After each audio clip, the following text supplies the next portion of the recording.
O filho Ismael, que é o pai dos árabes, se casou com uma filha de Esaú. Nessa briga, nesse tempo da briga e do ódio. Então eles fizeram uma conjunção de ódios. A frustração de Ismael, filho de Abraão, e a frustração de Esaú, filho de Isaque, contra o irmão Jacó. Aí juntam esses dois grupos que de fato formam os árabes até o dia de hoje, desde aquele tempo. Dentre eles, os palestinos. E aí você acompanha aquela história inteira de ódio, de briga, de confusão Até entre hoje. judeus e árabes até os dias de hoje. De uma coisa que aconteceu entre uma esposa que carregava o status de ser a oficial e uma escrava, com todas as complexidades e com todas as inferioridades e as introjeções de inferioridade que o lado escravo da história tinha feito.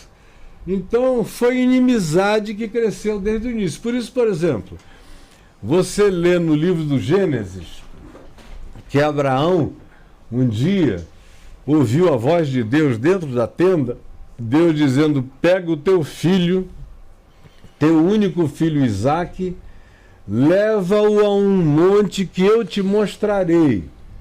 E aí eles andaram 3 dias de caminho e chegaram a um monte chamado Moriá, onde a tradição diz que é onde está hoje erguida aquela mesquita de Omar, na esplanada do templo, no centro de Jerusalém, onde anteriormente foi o templo de Salomão e depois o templo de Herodes o Grande nos dias de Jesus. É a cúpula dourada. A cúpula dourada. Então, o que é que acontece? O ódio se estabeleceu crescentemente entre eles. Olha o que uma briguinha de família faz. É o que faz por 4.000 anos. Pois é. Aí a conclusão: vai Abraão e decide imolar o filho, em obediência a Deus, o que também é uma loucura total. Mas Abraão era aquele cara que dizia: eu amo a Deus e sirvo a Deus e obedeço a Deus, que ele pode me pedir qualquer absurdo que eu faço, para demonstrar o meu amor por ele, ainda que seja uma situação dessa natureza inconcebível. E ele foi, quando ele ia imolar o filho, já tinha acendido o fogo, amarrado o garoto ao altar, levantou o cutelo para degolar o filho Isaque, que era um garoto de 13 anos, que não estava entendendo nada. Pai, que é isso, paizinho? Que é isso, paizinho? E o Abraão, na angústia daquele choro silencioso: mas eu vou obedecer a Deus, eu vou obedecer a Deus. Isso é Velho Testamento, você veja as coisas doidas do Velho Testamento. Aí, na hora que ele ia baixar o cutelo, um anjo do Senhor se manifestou e teve que gritar 3 vezes: Abraão, Abraão, ah não, Abraão, porque o Abraão ia matar mesmo. Ele estava aí, assim. Estava decidido a obedecer a Deus a qualquer custo. Aí parou a imolação e ela olhou para o lado e havia um cordeiro pendurado pelo chifre nos arbustos em volta. E aí o anjo disse: pega esse cordeiro e oferece no altar de Moriá, no lugar do teu filho Isaque, e ele vai ser poupado. Aí tem todas as simbologias. Mas você imagina a cabeça de Isaque, ele fala: puta é lá merda, né? Olha, a cabeça de Isaque nunca mais foi a mesma. É lógico, um trauma do caramba. Porque você lê no Velho Testamento, diz o seguinte: é o Deus de Abraão, a fobia de Isaque e o Deus de Jacó. Então não é o Deus de Abraão, de Isaque e de Jacó. Para Isaque, Deus virou temor, virou fobia. Então a própria Bíblia diz: o Deus de Abraão, o temor de Isaque e o Deus de Jacó. Porque o garoto introjetou uma fobia. Imagina de que natureza e de que profundidade. Não, é um trauma profundo. Violento.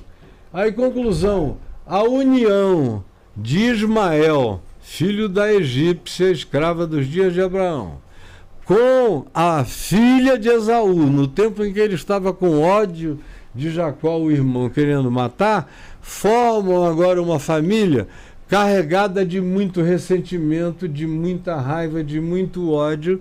Ódio esse em razão do qual eles brigam até o dia de hoje.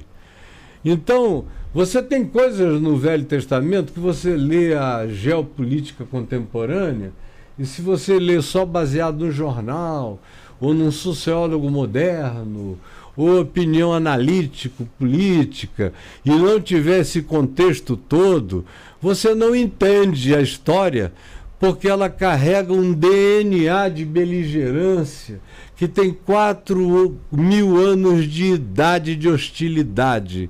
E sabe qual foi o único período em que judeus e árabes viveram em paz? Foi quando Jerusalém foi destruída no ano 70 pelos romanos, pelo general Tito, e aí os judeus foram dispersos, expulsos de lá. Não havia islamismo ainda, que só apareceu no século VII, com Mohammed, e um texto chamado Alcorão, que foi escrito por um autor só, que foi o Maomé, o Mohammed, e o que é bem diferente da Bíblia, que teve dezenas de autores em tempos diferentes, com maiores chances de contradição, por causa dos momentos e das horas. Juntaram a mudança da sociedade. Aí não, eles mudaram a história. Sim, teve a Você mudança. lê no Alcorão, quem Abraão levou para imolar não foi Isaac, foi Ismael. Ah, não, o Corão é diferente. Se você lê no Alcorão, a mulher mesmo de Abraão não é Sara, é Agar. E aí ainda tem mais escrituras sagradas para criarem a sacramentalização e a religiosização desse ódio milenar. Mas então, afinal, assim, no Alcorão, que o islamismo segue, né, é Agar, a esposa de Abraão, e A escrava. e Ismael é o filho. Ismael é o filho. Então seria ali, vamos dizer, o bastardo, vamos colocar ali, Isaac e Sara. Isso. E no cristianismo é o contrário. Afinal, dentro disso, existe Não, algum no estudo? cristianismo esse não é um assunto que tem interesse nenhum. Não, mas dentro da... Quer dizer, no cristianismo até tem, porque o cristianismo é uma invenção do imperador Constantino no IV século. Jesus nunca criou o cristianismo, nunca criaria, nunca criou religião nenhuma, jamais criaria. Jesus ensinou um caminho para se andar, uma verdade para se querer e uma vida para se experimentar. Então Jesus é mais um mestre de espiritualidade do que líder religioso. Maomé é um líder religioso, fundou uma religião. Moisés é um líder religioso, fundou uma religião. Embora Abraão, que vem bem antes de Moisés, fosse apenas um homem de fé, mas Moisés é quem estabelece os cânones, traz a lei, a multidão de leis, de sacrifícios, de obediências, de liturgias e tudo o que caracteriza uma religião. Jesus não mandou erguer altar nenhum, não mandou imolar animal nenhum, não mandou cultuar em lugar nenhum. Não, ao contrário, quando uma mulher em Samaria perguntou a ele, lá em João 4, Senhor, em que lugar é que se deve adorar? Porque vocês, judeus, adoram em Jerusalém. E nós, samaritanos, adoramos aqui nesse Monte Gerizim, embora eles fossem parentes, fossem irmãos, mas os judeus de Jerusalém tinham ido para um cativeiro em Babilônia, e o reino norte de Israel, que tinha se dividido depois que Salomão morreu, o filho de Davi, os filhos que vieram dele dividiram o reino. Então o reino sul, com sede em Jerusalém, passou a se chamar Judá, porque era da tribo de Judá e de Benjamim, que habitavam aquela região. E o reino norte, com as outras 10 tribos, passou a ser chamado de Israel, reino norte, cuja capital era Samaria. Como os judeus foram para um cativeiro em Babilônia e não se misturaram com os caldeus, nem com os babilônios, nem com os medas, nem com os persas, nem com ninguém, e resistiram também ao processo de cultura helenística que os gregos propunham, eles se sentiam puristas, que não se misturaram, um DNA que não sofreu corrupção. Mas os samaritanos que foram para um cativeiro na Assíria se miscigenaram, casaram com os assírios, tiveram filhos dos assírios, fizeram miscigenação de natureza cultural e religiosa, e depois de um tempo receberam também permissão, semelhantemente aos de Judá, do Reino Sul, de Jerusalém, para voltar para a sua terra e estabeleceram a sua base na Samaria. E é lá que Jesus está em João 4, quando essa mulher faz essa pergunta. Escuta, é em Jerusalém ou é aqui no Monte Gerizim?